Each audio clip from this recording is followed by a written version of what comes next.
ভারতের বিমান দুর্ঘটনার ইতিহাসে ভয়ঙ্করতম কালো দিন হয়ে থাকলো 12 জুন 2025। গুজরাটের আহমেদাবাদ বিমান দুর্ঘটনার আগে পাইলটের শেষ সংকেতে ছোট্ট শব্দের পেছনে রয়েছে বড় তাৎপর্য। আপৎকালীন পরিস্থিতিতে May Day May Day May Day বলে চিৎকার করেছিলেন পাইলট।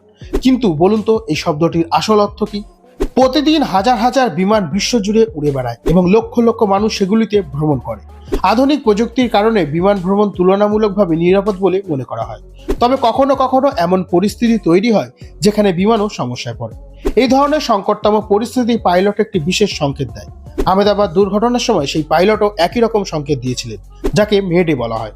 ঠিক কখন দেয়া হয় এই শব্দের ইঙ্গিত এবং এটি দেওয়ার পর ঠিক কি ঘটে? মেডে হলো একটি আন্তর্জাতিক জরুরি সংকেত।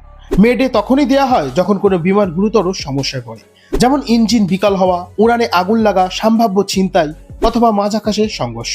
এই জাতীয় সংকটকালীন মুহূর্তে পাইলট জরুরিভাবে রেডিওতে 3 বার মেডে মেডে মেডে উচ্চারণ করে। এটি কেবল একটি সতর্কতা নয়, বরং একটি স্পষ্ট ইঙ্গিত যে বিমানটি বিপদে রয়েছে এবং দ্রুত সহায়তা প্রয়োজন। একটি মেডে কল হলো একটি বিমানের গুরুতর জরুরি অবস্থা শেষ সতর্কতা। অতএব এই ধরনের সংকেতের পরে পুরো সিস্টেমটি সক্রিয় হয়ে ওঠে।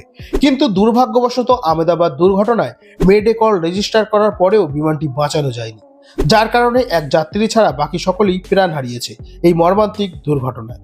আসলে এই মেডে শব্দটি এসেছে ফরাসি শব্দ এম এডার থেকে, যার অর্থ আমাকে সাহায্য করুন। মার্কিন যুক্তরাষ্ট্র 1927 সালে সরকারি রেডিও টেলিগ্রাফ দুর্দশার সংকেত হিসেবে মেডে ব্যবহার করা শুরু করে।